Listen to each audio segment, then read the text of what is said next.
Welcome in, Bleav in Commanders podcast. Scott Jackson and Anthony Armstrong, part of the Bleav Network. We're brought to you by FanDuel. There he is, former Redskin wide receiver Anthony Armstrong, number 13. Although, if you got those old Armstrong jerseys, you could just put Burks in the back now, right? You could do that. Would you be okay with that, Anthony? Maybe. Yeah, that'd be fine. Traylon got a good catch in that jersey, so people keep associating that with me a little bit, but I will give credit where credit is due. Good to see you, Scott. I don't know, what's the weather up there? Because I saw one day earlier this week it was 86 and sunny. Then the next day it was snowing. So correct. What are you dealing with right now? So today it's in the 50s, which is going to be in the 50s. I don't think it's there yet, but it's nice. Of course, I'm down towards the beach, so we went out on the beach this morning. Even though they said it was 39 when I left the house, it was like one of those deals where the sun was so hot it did not feel that way, and I was in this sweatshirt. So I wasn't cold or anything. No breeze, which was nice, or no wind, I should say breeze, but no wind. So yeah, man, it's weird. This is Virginia, man. It's just like a freaking roller coaster. You think you're away from something, and then it smacks you in the face again, the cold. But yeah, hopefully this is it. I'm kind of over it. I don't want to see any more 30s, man. I certainly don't want to see any more snow. I'm out of that for sure. I don't want that. But I know that weather changing is kind of like the temperature of the fans on how they felt about Adam Peters. After day one, they were ready to go with pitchforks and burn him. And they're like, get him out of here. He didn't get anybody. And then day two, he rolls out knocking out names: Leo Chenal, Nick Cross, then Chig Okonkwo, who I think that happened after we recorded the last one. So bringing guys home. Rachaad White, running backs signing 1-year deal. Okonkwo is from Maryland. He was a Terp, which is cool to bring him back into the fold. And then Cross Nick Cross went too. to DeMatha. He was a Terp and went to DeMatha. Saw pictures posted of him having a Redskins beanie on, kissing a trophy for winning the championship. So it's pretty cool that all these ties are coming back around. Very smart signing by Adam Peters. And I will give the fans credit for apologizing. It was trending on my Twitter. It said, Commanders fans apologize to the GM after the recent free agency haul, Scott. So everything's trending in the right direction. And you said it pre-show. This probably doesn't affect what they do in the draft. They're still going to probably go forward and pick whatever they want to go with. But yeah, it's been pretty interesting and a good turn of events so far. Yeah, look, we knew they had a lot of roster spots. We talked about it with all the 1-year deals. So there's still guys they're re-signing. Trent Scott, obviously, one of the inside guys they kept recently that was announced yesterday before we taped the show. And then, they've hit a lot of needs. Like, we knew they need defensive end. They need a pass rush. They bring in 3 of them, 2 of them starter level. Chanel apparently appears to be a starter too. Cross, I would say, is a starter. So those are Amik, I would say, is a starter as well. So you got a lot of starters in terms of the defense, new guys. Plus on the offensive side, certainly Chig's a starter. They're going to probably play more 12 personnel, I would suspect, right? If we're going to talk about the Lions and Bears type of offense Ben Johnson runs. And, Rachaad White's going to be part of that committee. Right now, it's just him and Bill. There'll be another added, but, I still think if somehow, some way at 7, Jeremiah Love was there, that'd be awful tempting. It doesn't preclude you, it doesn't stop you from doing that. Certainly right now, there's not been a receiver added from the outside, so you could, certainly see why Carnell Tate may be in play there as well. I think Downs is still in play there. Sonny Styles. But even if one of those DNs is there, Anthony, you can still take one of those DNs. Jason's just a 1-year deal. Armstrong, has got 1 year left on his deal, Dorrance Armstrong, and he's coming off an injury. So there's nothing that stops you from anything. And then the greatest, I know the scenario for a lot of fans going into the offseason was, hey, what if you get there and there's, somebody that you like that you can move back and get, right? Like, and then you could get extra draft capital. So there's that option as well. So I think Adam Peters, despite what everybody thought in the first 30 minutes to an hour of the tampering day, actually had a plan and executed it very well. He didn't, set the market for centers. He didn't set the market for number 2 receivers or anything like that. He's done nothing that's gotten himself in trouble. I guess Owe would be the biggest of the numbers so far, and he's a young guy still on the rise. And by the way, they still have the most cap space, the Commanders, of what's available right now, which is interesting with all the people they've added. And this is the time. This now we're getting to the bargain guys. I mean, think about this.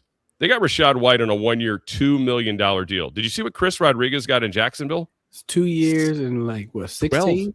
12 million. 12.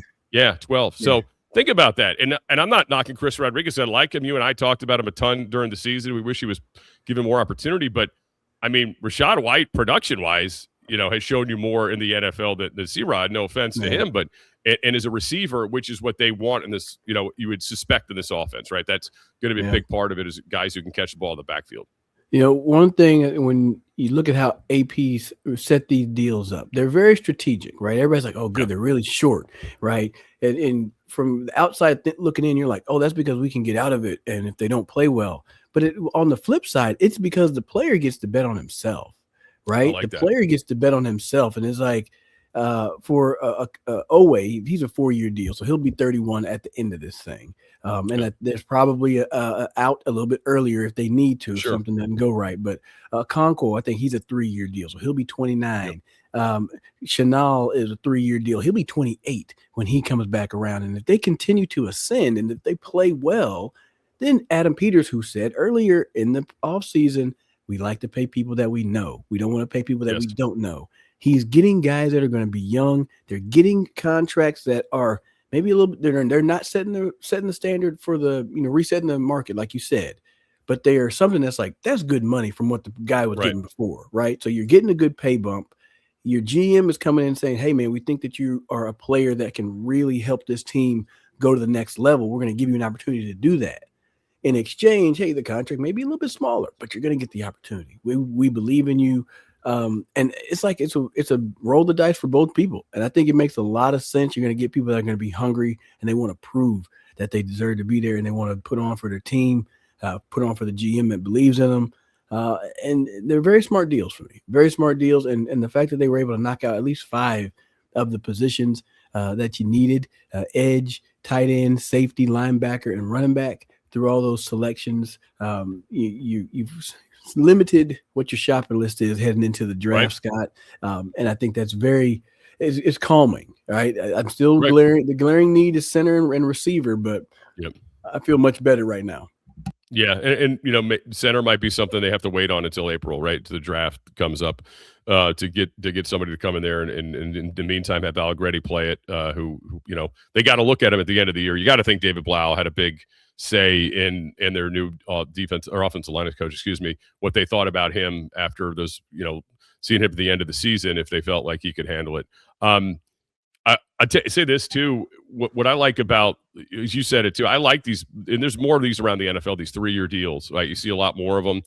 I don't understand. Like, I guess it's the other sports are different in the sense that maybe they don't expect to continue to have like their revenue rise like the NFL's does. But think about it. Every year this cap just goes up and up and up and up. And there's more deals. They're going to get another streaming deal. They're going to sell you out on, Thanksgiving Eve and probably sell it to some obscure app that you're going to have to pay for. And they're going to get millions upon millions of dollars to share, which is just insanity. But like baseball, you see these guys sign these 15-year deals. Like Bryce Harper did it when he was with the Nationals, signed a 13-year deal. And he was already last year bemoaning like, hey, like an extension. They're like, we don't need to do an extension, dude. You're the dummy who signed a 13-year deal. What are you talking about? So I just think like it's smart by these NFL players. And and there's some risk involved, right? There always is risk involved. But the money just keeps going up. The revenue keeps going up. The sport is not slowing down. It's just picking up more steam. The number 1 sport is the NFL. The number 2 sport is college football. So good for them for seeing that, for the agency. And it's beneficial to the teams too. It gives the teams an opportunity to rework some things. And if they like you, they'll come back early on you. Like obviously we just saw that with Laramie Tunsil. So I think that's a positive here for both parties involved, the franchises and obviously the players for sure. Yep. And if players don't like where they're at, then they can get the hell on. You know what I mean? Like, hey, it ain't but for 2 years, and just with how fast this league goes, man. Things move quick. It does, and things change, and people will sour on you fast. And like we're going to see, I'm not picking on Alec Pierce, but he's now been elevated to the number 1 guy, right? Yeah. Like he's getting paid that way. They traded Michael Pittman, and they were essentially saying, "You're him. We got Daniel Jones back for you. Right. You're him." So they're expecting him to have now a 1,200, 1,300, 1,400 yard season, double-digit touchdown. So that's the type of pressure he has to take on. And I'm sure he'll rise up to it, but you never know, right? That's the one thing that you can't measure, Scott. You can go and test a 40, you can test a vertical, but you cannot test what's going to happen when that money hit that bank account, man? Because a lot of times people will kick back and say, shoot. It's funny you say that, because I had a general manager when I was covering the NBA once say to me, Scott, what would you do if you won the lottery? Just tell me the first thing you would do if you won one of those big lotteries. I said, I'd quit my job. He goes, bingo. He goes, we give people lottery money, and instead of quitting their job, we're telling them, no. You gotta elevate. You gotta work harder. You gotta do more. But like the natural instinct for a lot of people is like, cool, I can take care of this. I could, you start thinking about all the other stuff. The saying, I used to think it was silly when I first heard it, but then like thinking about it over time as I've gotten older, it's true. It's like the first thing first, right? Keep the first thing first, and it's not just for athletes, but it's for anybody in whatever walk of life you're in. If you get caught up in all the other crap, that distracts you instead of just focusing on the thing that's really going to get you all those other things, right? Like if you don't keep that first and you start pushing that back, it's going to hurt you. Like for guys who like, hey, I'm a athlete at whatever, but hey, I'm going to go do an album or like whatever. Or I get this side business. I got my podcast is more important to me now. Although some of these guys make more money in podcasting than they do in. Not knocking it, but it's just funny. So it is true, man. So like after you give them all that money, that lottery money, that you want them to work harder, you want to be hungrier. And some guys have it, right? You just know some guys it isn't going to change a damn thing. But then others, like you said, it's a human nature thing. So we're seeing it in college sports, Anthony, NIL, right? These guys are getting rev shares. And some of them, the losses come and go, man. It's like, whatever, It doesn't matter. Doesn't matter. I'm getting paid on the 1st and the 15th, and it's a weird place to be for young people that aren't used to that kind of lifestyle. It really is, man. And you have to be able to take on the advice of the wise philosopher, the wise and astute Marshawn Beast Mode Lynch. He says, take care of your chickens and take care of your mentals. You know what I mean? Take care of your chicken and take care of your mentals. You got to watch your money. And it is tough to keep that same hunger, and that's why, Michael Jordan and Tom Brady would make up fictitious stories that the other player had about them, so they could be so angry and they wanted to chase them. I mean, I know for me, like I used to be in the underdog, so you try to find a way to get yourself back into that underdog status. But hey, you know what? Now you playing with the lead. Now you got to find a way to keep that lead going. So this is what's going to be fun to watch with these guys. How do they take on these opportunities? And I'm looking forward to digging in and seeing the tape on these guys, especially Okonkwo. I saw one clip. They gave him a crosser, and he just like burst down the field, broke a tackle, and spun into the end zone. I'm like, oh, he's like a video game thing. What's the X button or whatever you used to hit? I don't know. I didn't play circle would be your spin. Okay. Depends on. I was already out of it after Atari or Nintendo. Sorry. You're like, I had A. The first Nintendo. The second Tecmo Bowl was my last football game, and then I played Madden when my kids got it. I was like, oh my God, I'm terrible at this. I'm never doing this again. You're like, what's this button over here? Yeah. Right. What does all these buttons do? But look, he's exciting. He's a huge man, right? He's a huge man who can run. And let's also keep it real here. He didn't play the best quarterbacks, right? Like yesterday when he was talking about his time in Tennessee, they're like, well, what's it like playing with, veterans versus younger, prove it to yourself quarterbacks. They weren't trying to like tear down Cam Ward, but he did say, look, I thought, there was a difference when I played with Ryan Tannehill, right? When he was here, when he was playing well versus, playing with somebody, and he didn't say names, but, with younger, less experienced quarterbacks. He said there was just a calmness about them in the huddle. And, you just kind of know what you're getting. I mean, just think about this from Jaden's standpoint, as much as he liked to throw to Ertz, right? But this guy, bigger, huge guy, right? Just huge. And then we'll have the yak, which, no offense to Zach, but let's be honest, even Zach Healthy was not a big yak guy anymore. Yeah. And this guy will give you that. I think this helps Ben Sinnott too. I know people are like, oh, this is covering up for Ben Sinnott. Look, I think Ben Sinnott will probably be better in this offense, right? Like this type of offense. And now, by the way, there's, again, we talked about before, probably some 12 personnel. I mean, Bates will certainly work into that too. But in terms of catching the football and stretching the field, we've seen the few, routes they let Sinnott run on. Like that's his thing, right? Like running over the middle. Remember that game against the Giants last year, that big catch he had. But that's the stuff that you hope to see a little bit more from Sinnott. And then obviously with Big Chig out there, they can't ignore him. So it's going to open up some things for Ben Sinnott. It does, and there's a lot of flexibility on what you can do with the offense, especially in that 12 Yep. personnel and the athleticism at tight end. I want to say maybe in David Harrison, I was listening to, he was talking about Chig. Like if you think schematically and you're going up against a team, you're trying to get that outside zone going, you're trying to get that outside run with Rachaad White, and you're in 12 personnel.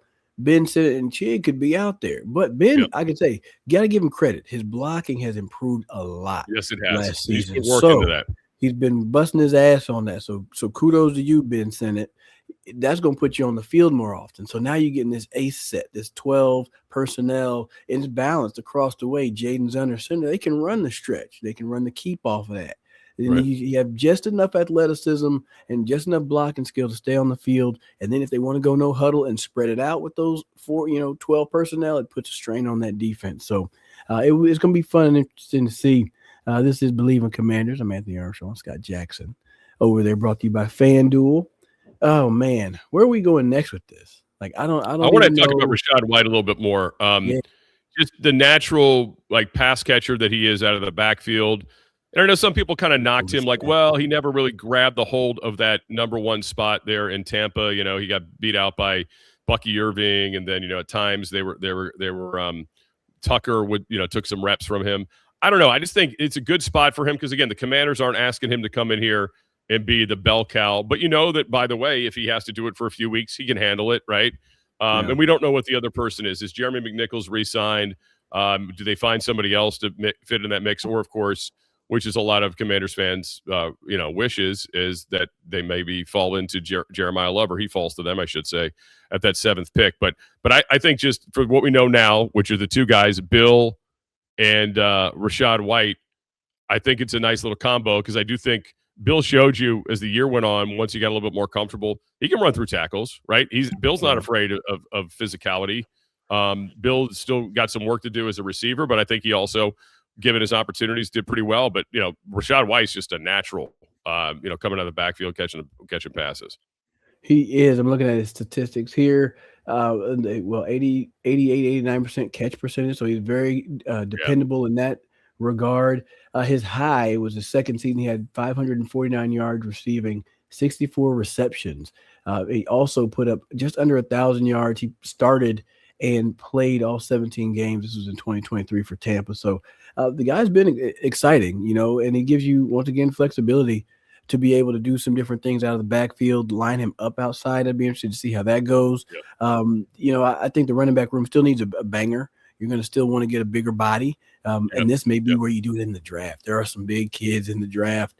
If the fella out of Arkansas, Mike Washington, he ran that 4.3. He's also 6'3", 220. So I would love to see him run outside zone and put that foot in the ground and right up the sideline, baby. That'd be pretty. Then the guy Caldwell out of Clemson, him as well. He ran about 4.4, 4.5 in that range, but he's 230, big dude.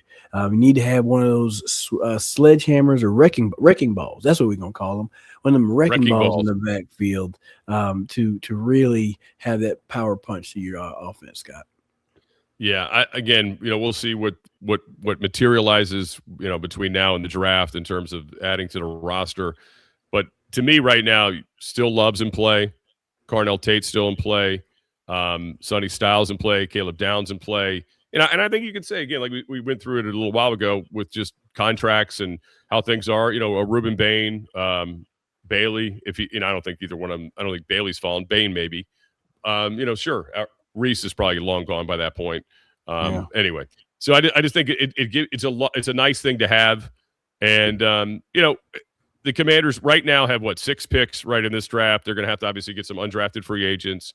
They're still going to have to do some work in free agency. And let's see what they do if they keep their own too. I'm curious to see with Chris Paul because he has not been signed as the time we're taping. Maybe he thought he was going to get more and it's just not out there. I think Jawan Jennings is going through a reality check too from the 49ers right now about the money that's available to him. Apparently he was looking for upwards of 10 a year, but it's not materialized yet. It's got to drive him crazy because he had a better season, his best career season is a lot better than anyone Romeo Doubs has ever had, but yet he's not getting the attention Romeo Doubs got, right? But Romeo had them big playoff games that really separated him from everybody. Yeah, I feel like Jawan's kind of been maybe typecast as a Shanahan guy, right? He'll probably find his way going to the Rams, may find his way down there in Arizona with LaFleur. That's not too far away from that tree, right? So sucks that you have to kind of wait around and find it. But I feel like my first thought is that he goes with the Kyle Shanahan system. Like if you're trying to install something that's like that, it's big to have people that are on your staff and on your roster that can do it. Hell, it makes me think about my short stint in Cleveland when Kyle was the OC there. Mike McDaniel was the receiver coach, and we ended up reconnecting, and they brought me in. That was when Josh Gordon was getting suspended. So they weren't going to have a receiver that knew the system, so they had brought me in, and then I got caught up in a whole bunch of drama, but that is neither here nor there. A whole other episode of Bleav in Commanders for that one. So, Jenny, I feel like is just kind of caught in just a certain scenario, a certain place where they think that he best suits a certain offensive style. Well, yeah, and you mentioned Mike McDaniel. There's another. I mean, San Diego always do that. The Chargers, the Los Angeles Chargers, could still use some receiver help too. So maybe if the market goes down for Jennings, that might be a spot for him as well. But it's weird. You haven't heard many rumblings about him to Washington. So you might be onto something there. Maybe they just see him as not a schematic fit at this point. Of course, still a lot of smoke about Brandon Aiyuk, and I know you, because we talked about it before we started taping here.